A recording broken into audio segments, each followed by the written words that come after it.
Hey folks, Healer here. Welcome to my review and guide of the brand new premium Tier 8 French battleship, the Flandre.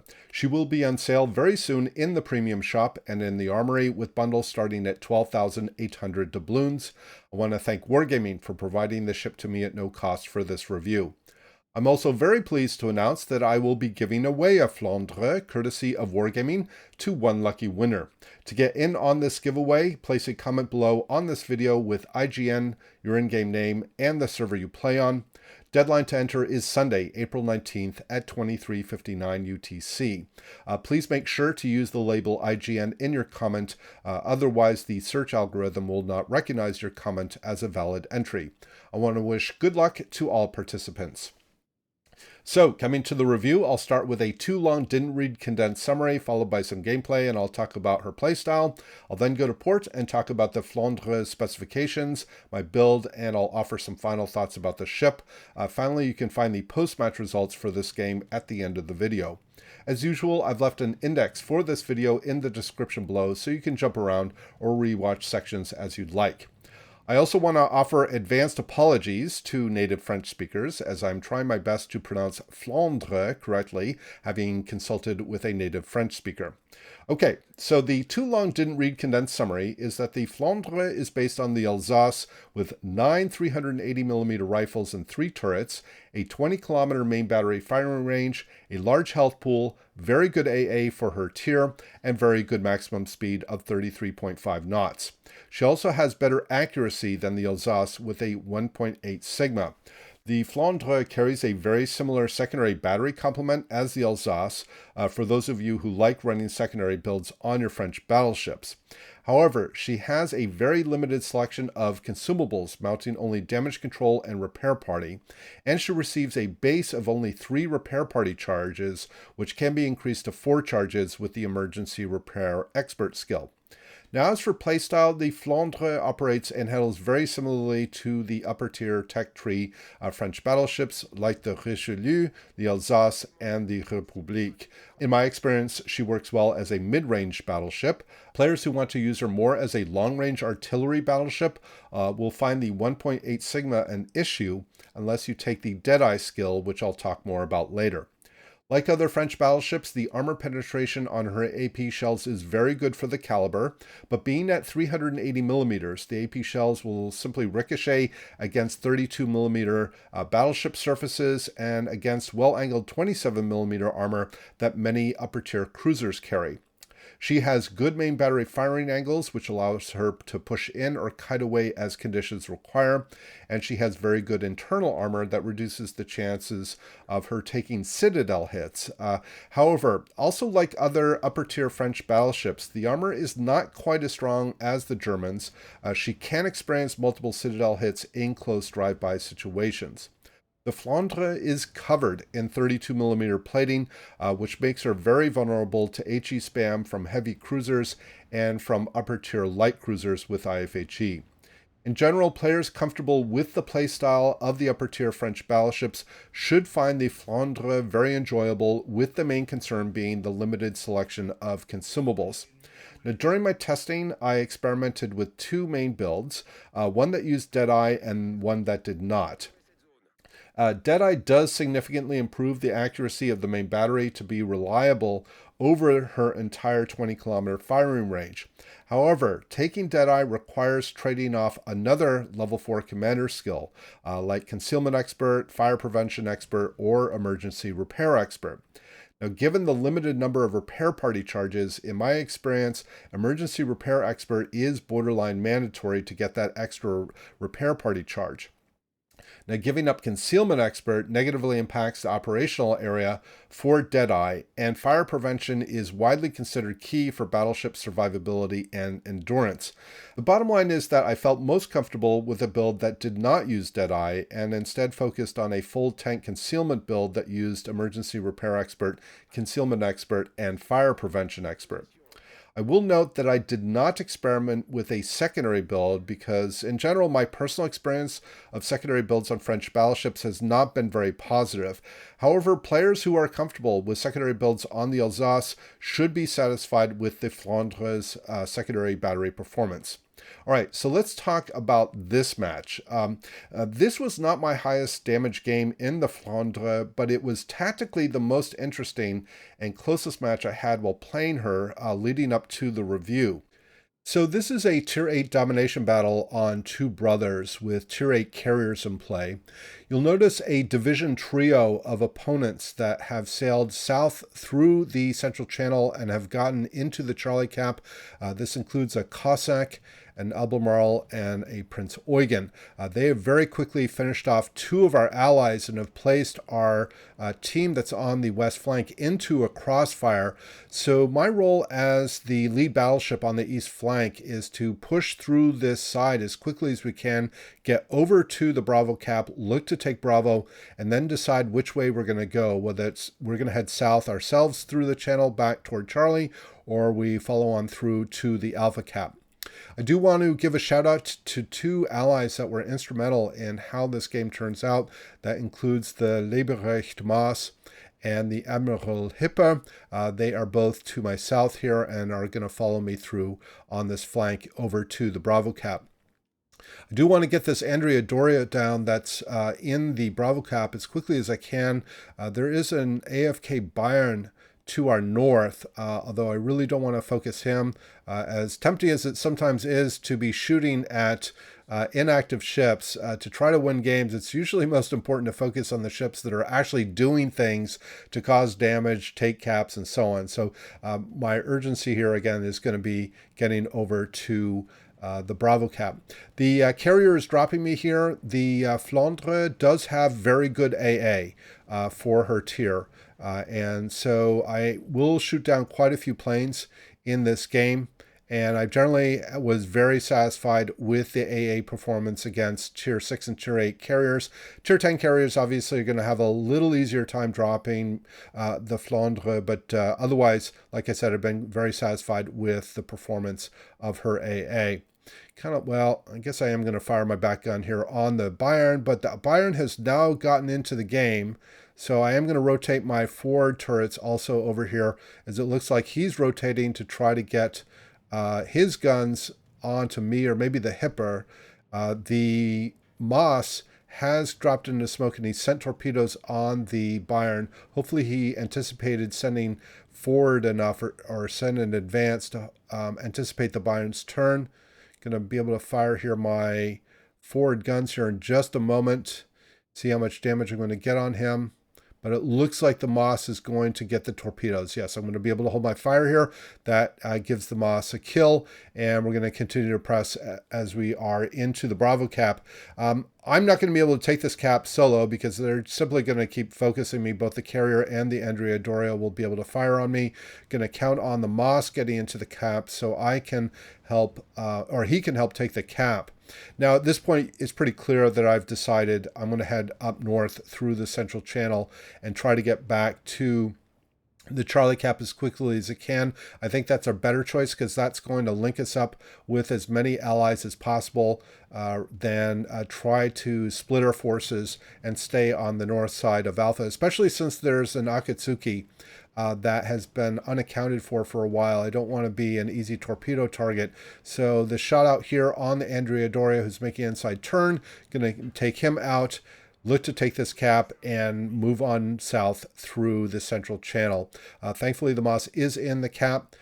The Prince Eugen on the opposing team takes out our Andrea Doria. That completely clears out our west flank. And so, again, it is the right choice here to move south and head back toward Charlie as quickly as you can.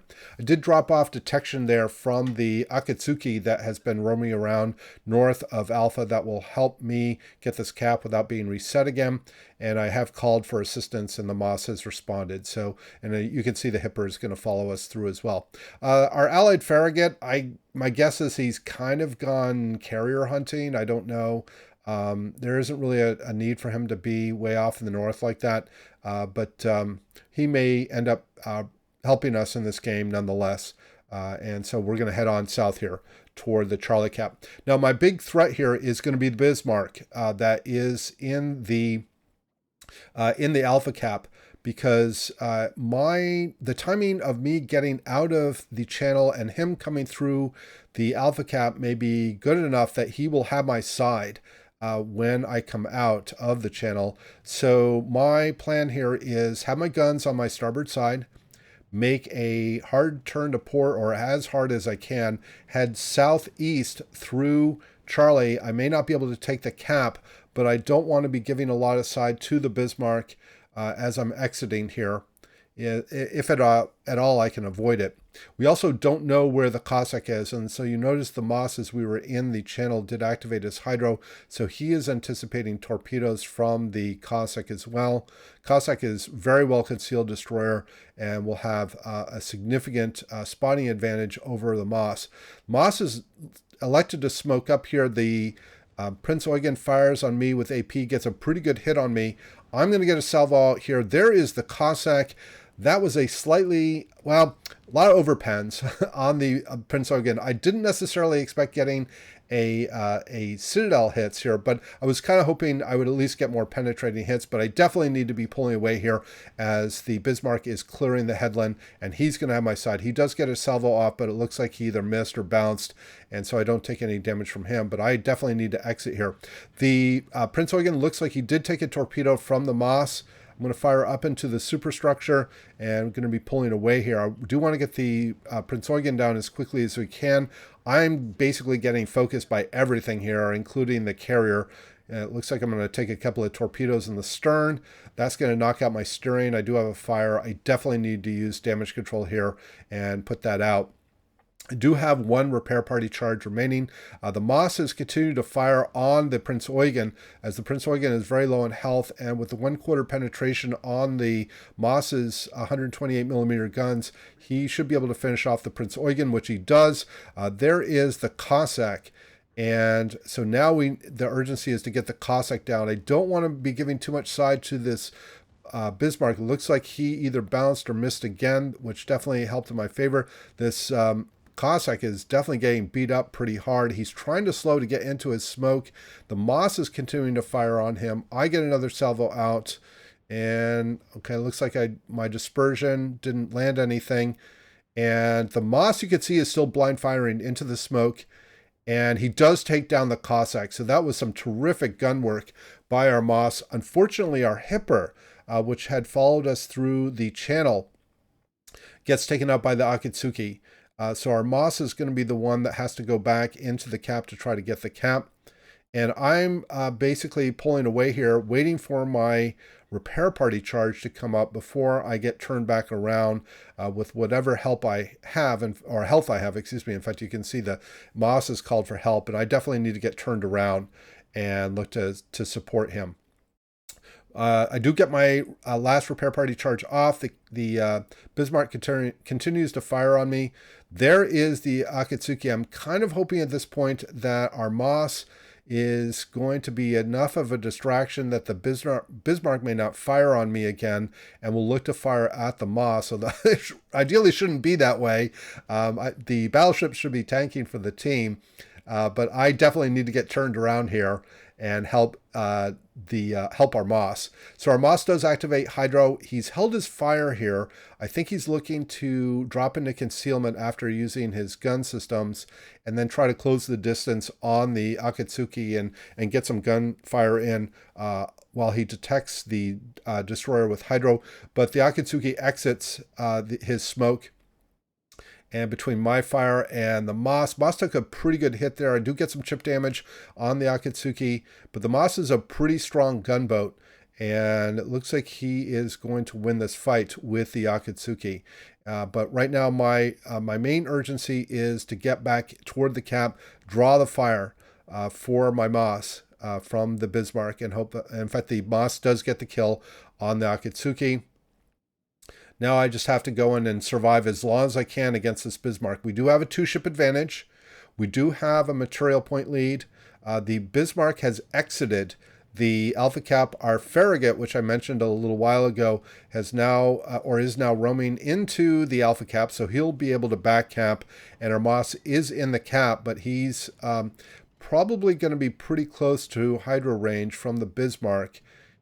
He has sent torpedoes against the Bismarck. It's not a very good send angle, but at least if he can get at least one torpedo on, that will definitely help. And I'm just going to look to try to tank here against the Bismarck as long as I can, and draw the fire for the team. Yeah, the Bismarck is firing. Well, that looks like secondaries. Now, the Bismarck's 150 millimeter secondaries are going to penetrate my 32 millimeter surfaces with no issue. His 105 millimeter secondaries will also penetrate if he has IFHE. There is a fire. I can't accept having a fire with my limited health. Definitely need to put it out right now. I did switch to HE here because the Bismarck had remained fairly strongly angled to me, but it probably would have been better if I had kept AP loaded here for this next salvo, and fire up into his superstructure, just at least try to get a fire going, which I do. And I can see hydro going off from the Bismarck. I'm not going to last too much longer here. He does get a little more chip damage, and he takes down the Moss with his secondaries, and he takes down me with his main battery, giving him double strike. But he takes 2 torpedoes from the carrier, and it's the fires from the Moss that actually killed the Bismarck and gives the Moss a Kraken Unleashed. So we are going to win this match. I'm going to post the post-match results at the end of the video, like I mentioned. At this point, I'm going to cut over to port and share my thoughts on the Flandre specifications and my build. Okay, here we are in port with Flandre, starting with her armor layout that is essentially identical to the Alsace.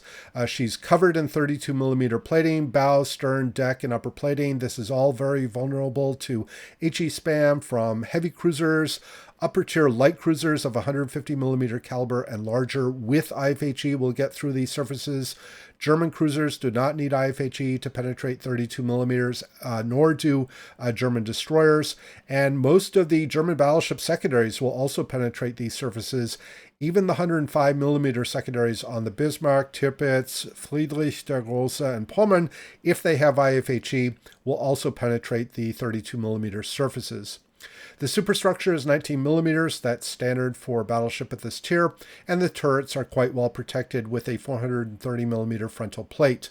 As far as citadel protection, again, it's quite strong here. This is typical of the French battleships. They tend to be quite resilient to citadel hits. They have sort of this quasi turtleback spaced armor arrangement on their ships.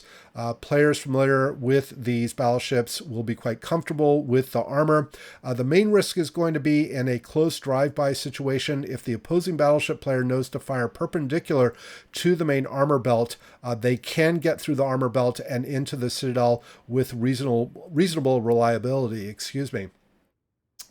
As far as survivability, very good HP pool, 75,400. This is very large for a Tier 8 battleship. In fact, it's 700 more hit points than the Bravo hull on the Alsace. The torpedo protection is also very good with a 44% damage reduction. As far as guns, 9 380 millimeter rifles and 3 turrets. These are the same gun systems and ballistics as on the Alsace. Players familiar with the upper tier French battleships will be comfortable with these gun systems as far as ballistics and gun handling. The reload time is 33 seconds and the base turret traverse is 36 seconds. I have 30 seconds here because I have the grease the gear skill on my commander, which I'll get to shortly. The penetration characteristics, again, are very good for the caliber. The alpha is also quite strong. The biggest issue is going to be she will ricochet, or these shells will ricochet against 27 millimeter surfaces that are well angled, that are often carried by the upper tier heavy cruisers like on the US Navy and on the Germans. The secondary battery is, again, essentially identical to the Alsace. The main difference is going to be the maximum firing range will be limited to 11.5 kilometers compared to 12 kilometers for the Alsace. And the main battery firing range for the main guns is 20 kilometers, which again cannot be increased by either a spotting plane, which is not available to the ship, nor to the Slot 6 upgrade. As far as AA, again, I mentioned, to me, it's quite strong, or in fact, very strong for a Tier 8 battleship. Continuous damage is 278 hit points per second. The maximum range is 5.8 kilometers. The short range isn't quite so good, but the mid and long range is quite strong.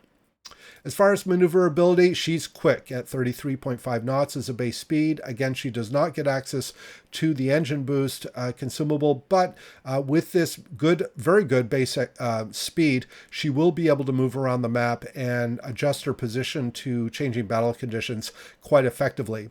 Turning circle is okay, typical for a battleship at this tier at 910 meters, and rudder shift is 16.6 seconds.